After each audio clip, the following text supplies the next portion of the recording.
Another device that was found in the theater of Dionysus and in Greek theater was something called Deus ex machina, God from the machine. It was basically a crane. An actor was put into a harness and secured with a rope that went up onto this crane device. He was cranked up so that he was hanging in the air. And at just the right time, when a god was supposed to make an appearance, he was wheeled over into above the playing area and lowered down. This was an example of spectacle. It was excitement and significant because it signified the arrival of a god into this event, into the story. Used a term in the previous video called theater convention. In theater, when something is introduced, in this case, the scena, the scene house, the facade against which everything is presented or performed, is something that we will see for centuries. It is the set. It is the set. That scena, that unchangeable facade, can also be seen in the Globe Theater, Shakespeare's theater that we will visit during the Renaissance in about a week.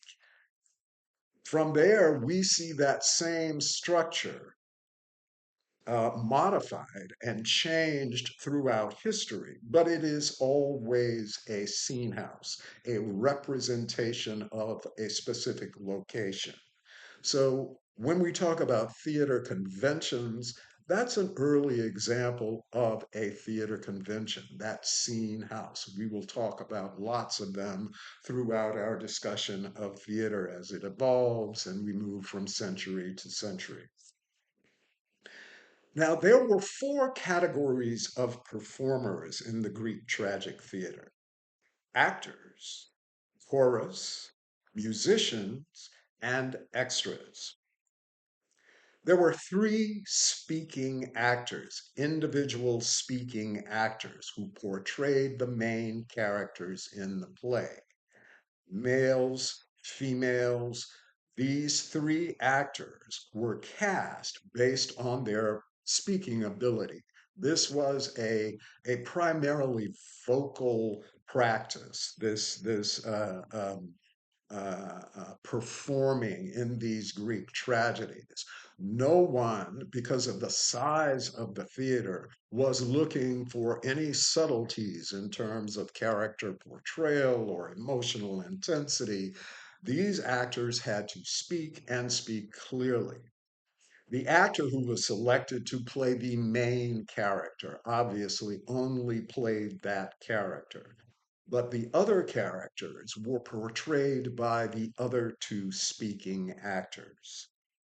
The second category of performer or performers is the Greek tragic chorus, made up of 15 men who were physically and vocally similar.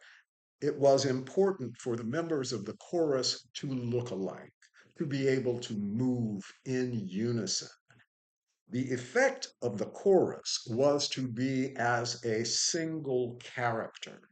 In other words, that unified movement, that coordinated, unified voice, that speaking, was to demonstrate that this presence was of one character. The role of the chorus was to comment on the scene that happened prior to their entrance. It was a way of making sure that the spectators, the audience, was following the story. Another impact or effect of the Greek chorus in terms of the structure of the play is that the chorus's presence on stage helped to demonstrate or signify a passage of time. While they, the chorus, might be on stage for only 5 minutes, That amount of time could translate to hours throughout a day. The third type of performer in Greek tragic theater was a musician. There was only one. And that musician usually played something like the flute that was able to present or produce a melody. And this melody underscored the action of the play or also helped to signify a passage of time. The fourth and final category of performers are the extras, supernumeraries, non-speaking performers who were used to fill up the stage, to provide interest. That was a large open area. And to keep the audience interested and connected to the performance, the extras, the director, whoever the director was for this show, knew how important it was to have some sort of movement or action or presence on the stage to keep the audience interested. As we said, the performances began early in the morning and ran all day.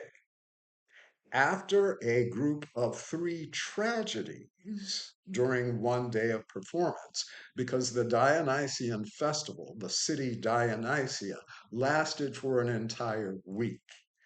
After a day of performances by one playwright or another, the satyr play would come. This broke the intensity, the tension of the tragedies. It was lighthearted is putting it too mildly, I think. It was over the top. It was interactive. The performers, of course, in a satyr play were all men. Satyrs are actually mythical creatures that are half man and half horse. Um, and they are forest dwellers. They drink a lot, they carouse, they cause mischief, they would interact with the audience. The whole impact of a satyr play was visually entertaining. And like I said, broke the monotony and the intensity of a day full of tragedy.